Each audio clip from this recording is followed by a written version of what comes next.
if there was ever going to be a time to have kids in the marriage, I think it was going to be at the beginning. Wow. Because we were both too stupid.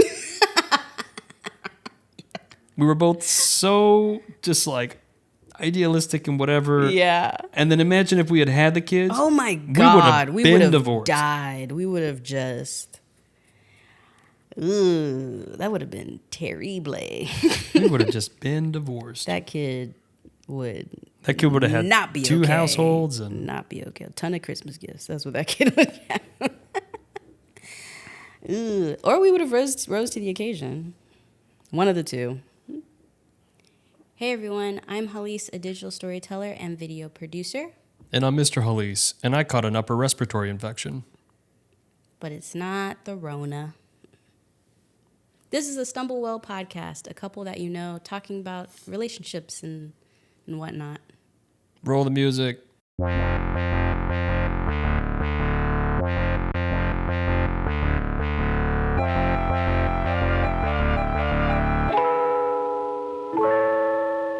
Get ready, y'all. There's going to be a lot of cuts because he actually really is sick. And we are trying out a new setup. So it is what it is on this episode.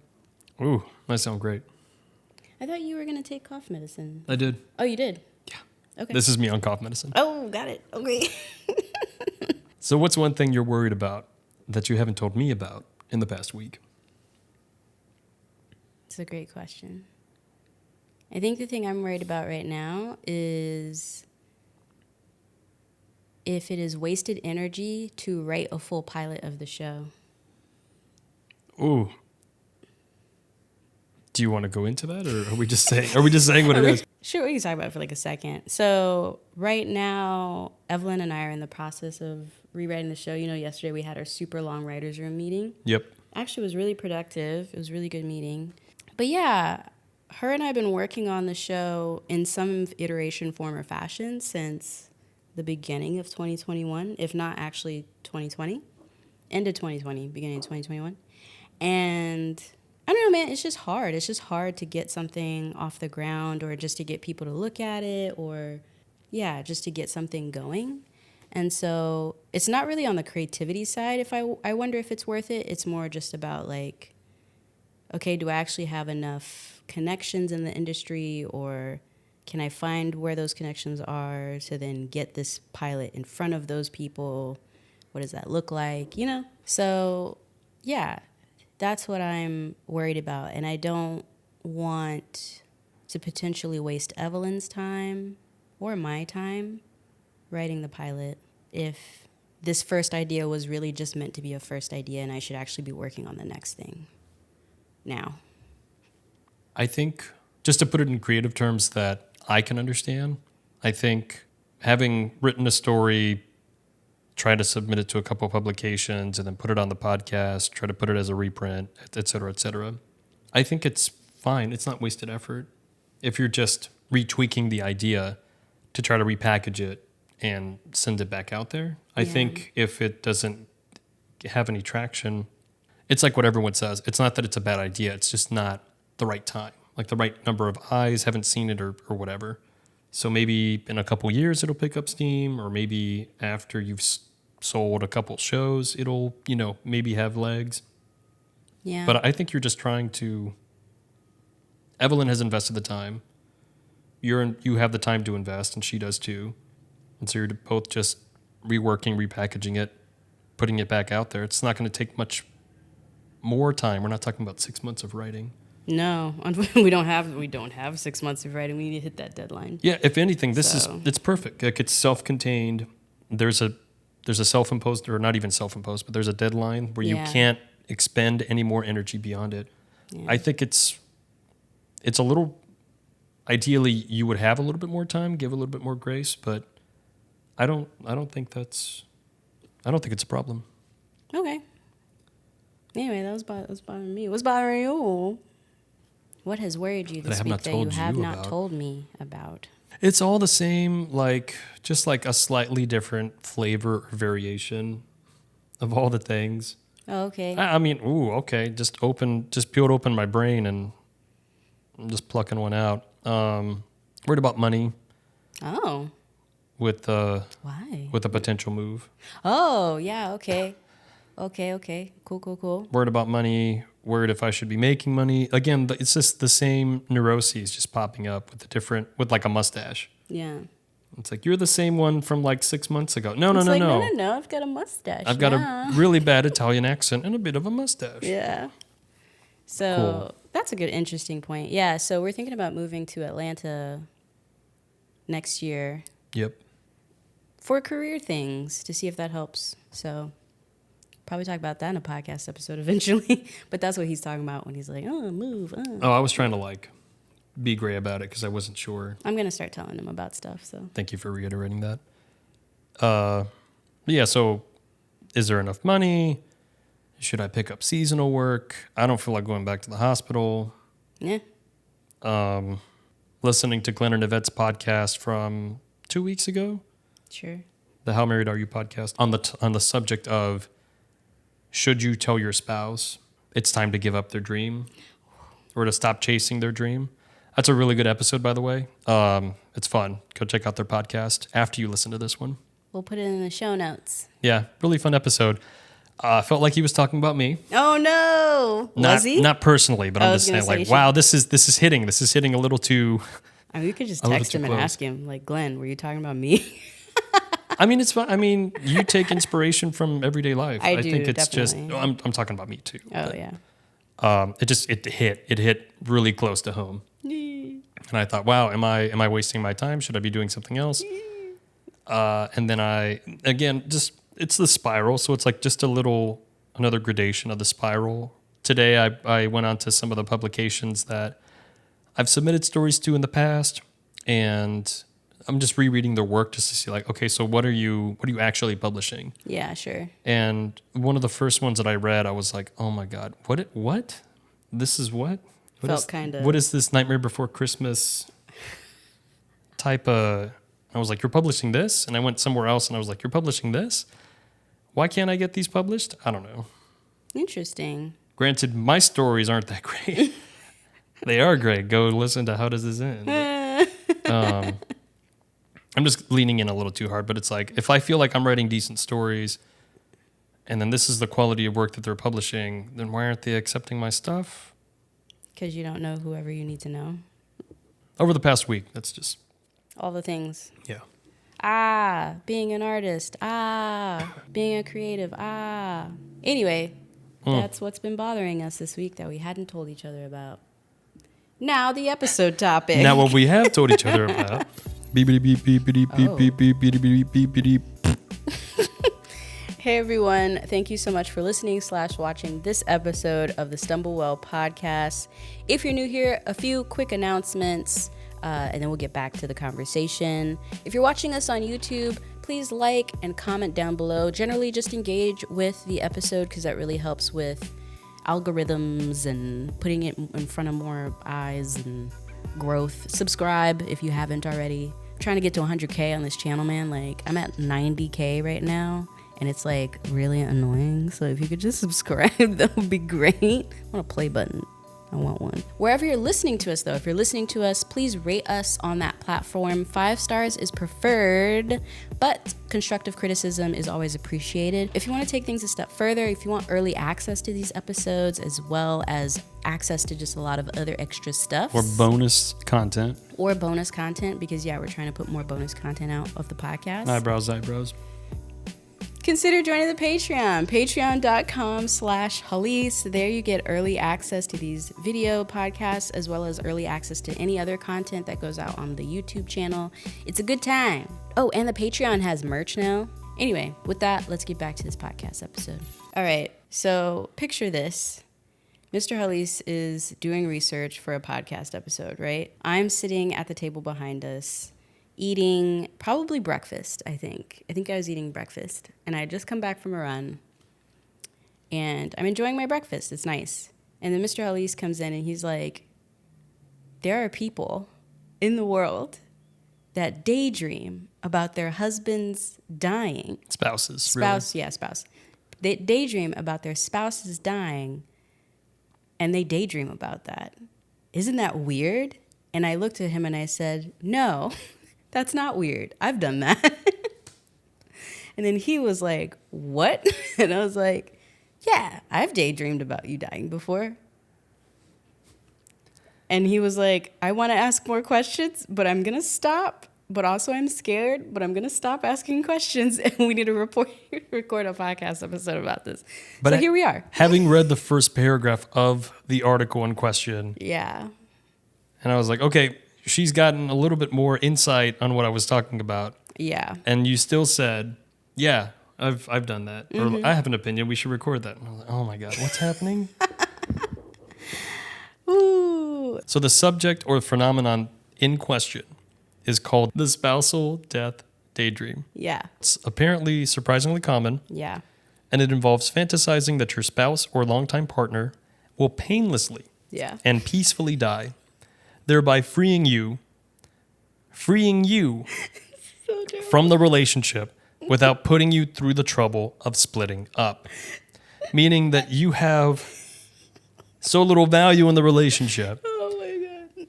But you don't want to go through the antagonization of the split, right? Yeah. The agony of the split. Sure. That you just wish that they would just go to sleep in the middle of the night and die. Yeah. So I'm thinking about, abusive spouses. Yeah, sure. I'm thinking about abusive spouses or people that you haven't had sex with for like 6 months to a year. Just like the connection is not even like anemic. The connection between the two of you is obliterated. Sure. It's shattered into 1,000 pieces, turned from glass back down to sand, and are these tiny little granules spread out over the course of a football field. Okay. That's what I'm talking about. Yeah. And you were still saying, yeah, sure. And so I'm like, okay, elaborate. Yeah. So I definitely had a period of time where I would daydream about you dying in the beginning of the marriage. Oh, okay. Wow, so it fits that mold, but... So because for me, going from, and I think for most people, going from being not married to married, especially if you didn't live together beforehand, right? You didn't share finances beforehand, like if you went about it the traditionally Christian way, in so few words, then I think going from being not married to married is just a very jarring experience. And even though you're both coming into it with the best intentions, it is a very swift, like you can't like soft launch marriage. Like either you are or you aren't, And there's a lot of adjustments that happen in the first year to 2 years to 3 of marriage that, for me, it was just kind of like, did I make the right decision? This is really hard. I don't want this to end, but also like, I wish I had thought about this a little longer. And so then the daydreams start.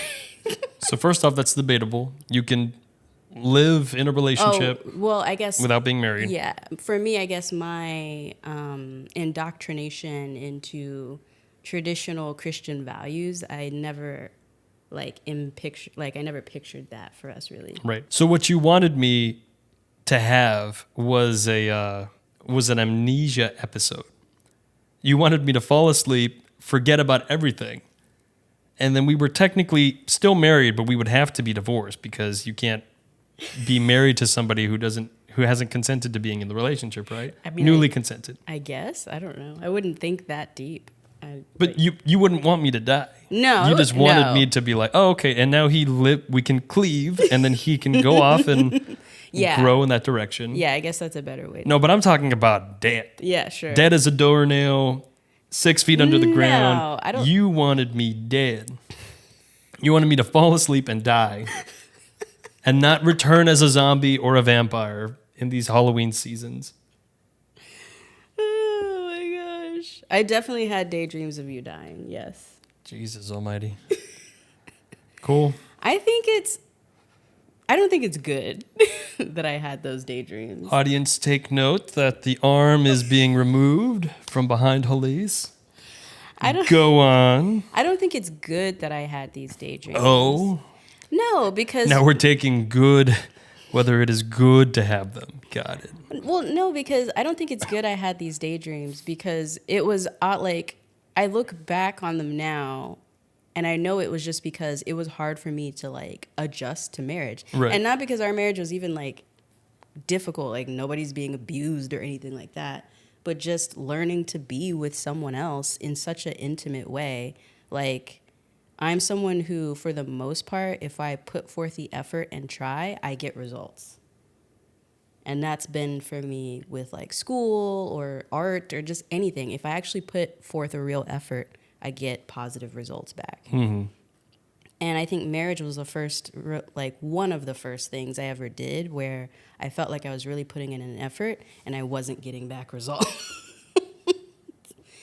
Which is also not a mindset you should have in marriage. It should not be tit for tat. Like, that's not how it should work either. So yeah, but a lot of this is the gift of hindsight. Sure. Or it's like, oh yeah, I mean, you can't build an entire diorama of the War of 1812 out of Legos on your as your first project. That should not be your first thing. Right. Your first project is, look, Mom made a car. Or even that. And it's like, oh, I set out to do this, and then I made this. Oh, this is terrible. Yeah. And in hindsight, you're like, yeah, because it's blocky as heck, and, there's not really any direction. Like, it's whatever. It's fine. Yeah. But in the moment, you're like, wow, I can't do anything. I'll never conceive. Yeah. I'll never have babies. Well, it's just kind of like marriage. That's the thing about marriage, is it shows you all the ways you suck as an individual. And not because you're like a terrible person or anything, but it shows you where you need to grow as a human being. And there's no way around it. And I think most of us, if not all of us, don't want to be shown all the ways that we suck. We want, when things start to like, oh, I'm the asshole. Like, when things like that happen, you're just like, you want to leave that kind of environment. But at the same time, the person you're with isn't terrible. So then you're just like, if they could just like not be here. And then no harm, no foul. I just start life again anew. Just like hard reset. You know what I mean? Like, like with the Mac, how like if your MacBook starts like being a little wonky or something, you could just hold down the power button and no matter what, just like right after 10 seconds it shuts off. And it's like, yeah, I want to do that on my life. How do I do that on my life?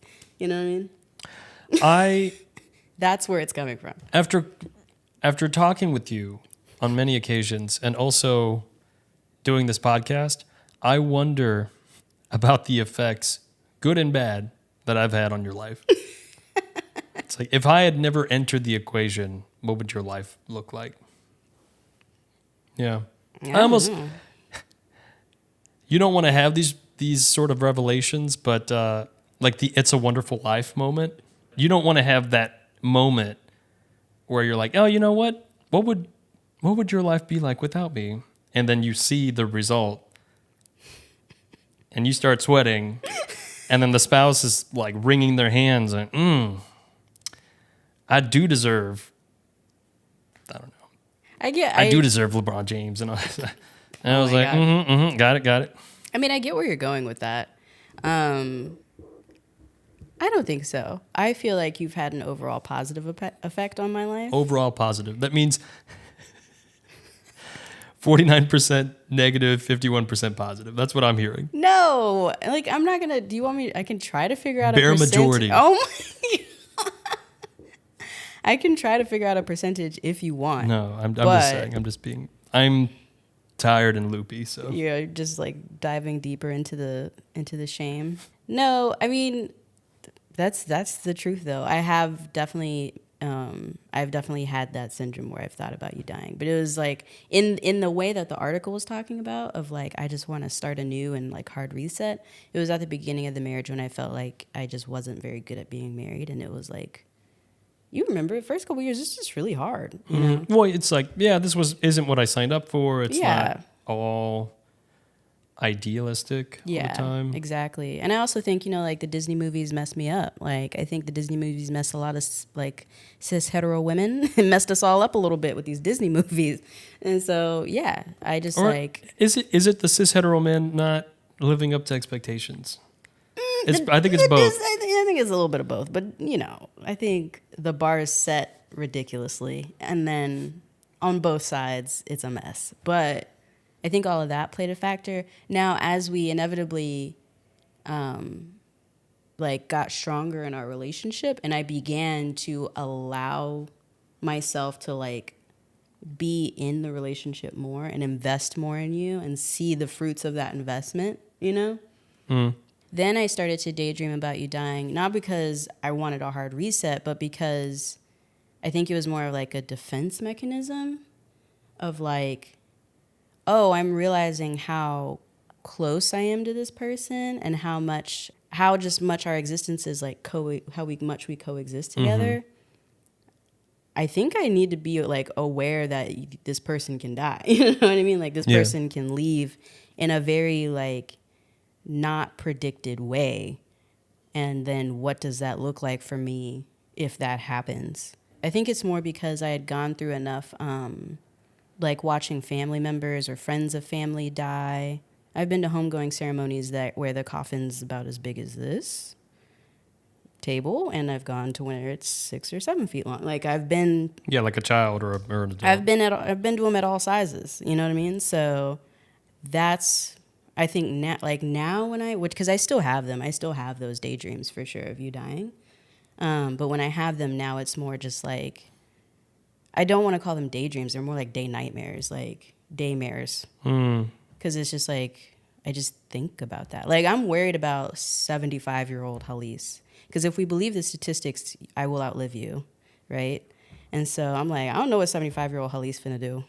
Yeah, 75-year-old Hallease has been sleeping next to Mr. Hallease for over 50 years at this point. What does she do? She doesn't even know how to be alone. You know what I mean? Mm-hmm. So yeah, that's why when you're telling me, I was oh yeah, I have daydreams.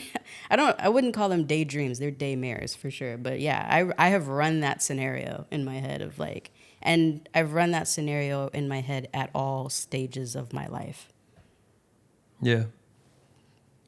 I don't know if that's a good thing, but that's what I've done. You haven't thought about that? If I die untimely, in an untimely... If you have an untimely death? Yeah. In an untimely manner? Yeah, what you finna do? Yeah, you just think about all things. You go up to a bridge and you look over the side, and everybody has that thought of wow, what would it be like if I just jumped over? Oh yeah, I've done that. Ain't nobody gonna do it, especially me. Yeah. When my hands instinctively clutch at the guide rail. Even if you were, I'm like one of those toys. If you were to flip me over the edge, I would just revolve because my arms and my hands would not let go. Sure. But have I thought of you dying? Sure. I mean, I think everybody does. There are some people. See, that's why I was why are you flabbergasted? But not it. I never met the definition of the article. Oh, okay. I mean, there are some people who refuse just to spare themselves. They refuse to think about those things because they don't want to be uncomfortable. And I feel like a lot of times those people are unprepared when death does strike them. Right. Because it's not an if, but when. Yeah, it's you have to know at some point, and just you don't have to have everything planned out, but just knowing what the steps are or what you're going to feel. Yeah, I feel like that's fine. That's normal. I want to say this is why, as a child, you play. The idea of kids playing and making up scenarios and stuff. Uh-huh. And then I think there is I remember reading an article somewhere about kids, when they're playing, they'll often pretend as if someone has died and do things like that because it's something you need to prepare for. It's almost hardwired in. We have dreams to work, to help our brain work through whatever we've done for the day or store that memory or whatever, synapses firing and things. I see daydreams, the good and the bad, as an extension of play in a weird way of well, let's play this scenario out. Let's pretend the scenario happens. So that way I actually, know what to do. Sure. I think that's also just part of who you are. Oh. Well, I mean, it's just the way that you play things out. And I think other people are similar to that. I don't. I mean, I think about it and it's like, oh yeah, I mean, I would be very sad. And if it happens in a violent way or, by somebody's hand, and it's like, cool. So everything burns. But specific to the article where the relationship is not ideal or it's not what I pictured and I wanted you to peacefully pass in your sleep. Yeah. No, never happened to me. Yeah. I mean, I don't know if I've ever... You said at the beginning of the marriage. I don't know if it's ever been like, and I want them to peacefully pass in their sleep. Oh, you wanted me to not peacefully pass. Does it have to be like that specific though? I guess that's what I'm asking. Because if you're saying that, then yeah, I guess I haven't done the scenario that they're talking about. Oh, you're killing me. You got, that was gold. That was gold at the beginning where it's like, oh yeah, oh, okay. In my mind, it was you had experienced something that was like fit in the cookie cutter of that. It has. Yeah, I think. that's fine. Oh, okay. Don't walk it back. All right. Because you feel bad or society tells you to feel bad. I don't feel bad. Okay. I don't feel bad. I don't want you to die peacefully. I want you to suffer. No. I don't feel bad because I want it to hurt. I don't feel bad because I feel like 11 years has proven that I'm in. So I don't feel bad. It's not about what you didn't do, it's about what you did. I think is that not true? You can say you love me if you had an affair. Did you? Well, that's fair, I guess. That's what I'm saying. Yeah, but then polygamy? Where did that come from? I don't know. I'm just pulling at everything. Oh, okay, cool. You're still thinking about last episode? I mean, it's still, no, you're just like, well, you had an affair, but did you still love me? And it's like, well, I mean, people believe that you can love many people, apparently. Oh, yeah, sure. I'm saying... That love is like just a picture book that you can rip out a sticker from and give it to everybody. Yeah. Do you have a sticker? Love you. Great. No, yeah. I guess the point I'm making is just like, just because I had daydreams about you dying peacefully doesn't mean I wanted you to die. You just wanted me to be out of the picture at some point. Yeah, I guess so. I'm just, there's no guesswork. I know. It's just, how do you feel? I feel this. Okay. Sure. I don't know why you're upset. I'm the one that you wanted to die. I'm not upset. It's more just like, this is another moment of like, see, marriage shows you all the way you're shitty. I was like, oh, okay. Cool. Apparently it does, because what have I done? I was not, and okay. Oh, no. Let's take out the tally. Admittedly, probably out the tally though. Probably not that great of a husband or a spouse at the beginning of the marriage. It's well documented that I've fessed up to that. Like, yes, I understand. Very, very selfish thinking at the beginning of the marriage. It's difficult to go from two individuals to one unit. Yeah. So I understand why you would think that. It kind of stings just to hear it, and it's like, oh damn, okay. Where you just want, not you, but someone would want to do over and be like, oh yeah, it is hard to just come out and say, well, I mean, I would want a divorce, or I think we're having problems. Like that's just so grating. Yeah. That even if your spouse wasn't manipulative, or even if your spouse wasn't physically abusive, that it would still be a very difficult conversation, because you're going to be made out to be the bad guy, even though you're just following through on how you feel. Yeah. And perception is reality. Right. Then if the outside world feels like your marriage is great and your other spouse feels like the marriage is great, but you feel like the marriage is not great, then the marriage is not great.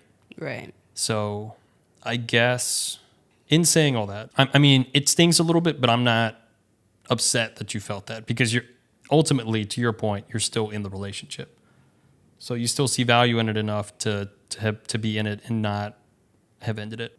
In conclusion, spousal death daydream. I have definitely had that before. Do you wish that upon me like a curse? I don't know if I didn't wish it upon you. Some of the best wizards do not have to verbalize the spell. Oh, they just think Harry it. Potter crap they at me? think it and it happens. Wow.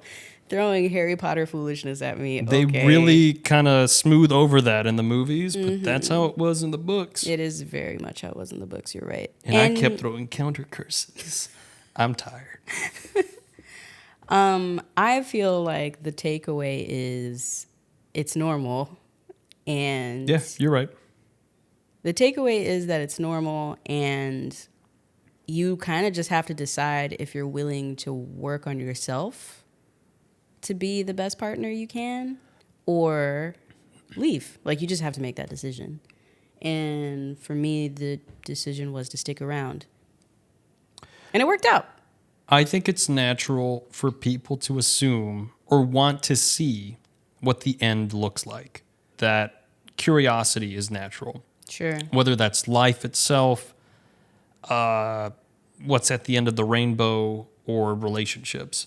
So I don't think there's any stigma, at least on my end or my part, about it. It just being on the receiving end of it just kind of, it stings, and it makes me just question all the things that you did at the beginning of the marriage that made her feel that way. Have you done enough? You being me, has Chris done enough to alleviate that? Oh, yeah. No, but I'm just saying. So as a self-check, Oh, okay. are you carrying your weight? Are you, being emotionally available? And et cetera, et cetera. I'm just thinking about how, I guess to me, I just fall back now on the fact that the daydreams have become daymares. And to me, that's like enough of the confirmation, Because on the dark end of it, I guess you could say like, oh, Hallease, you just became, I don't know, Stockholmy, I guess, or whatever what's the term? It's Stockholm syndrome. Yeah, like Hallease, he just whittled you down, like whatever the thing is. That I just love all the terms that you use, because I think Stockholm syndrome is where you start to sympathize with your captor.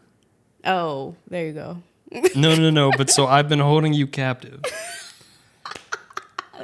Just the way that I'm being personified. It's not very flattering. I'm sorry.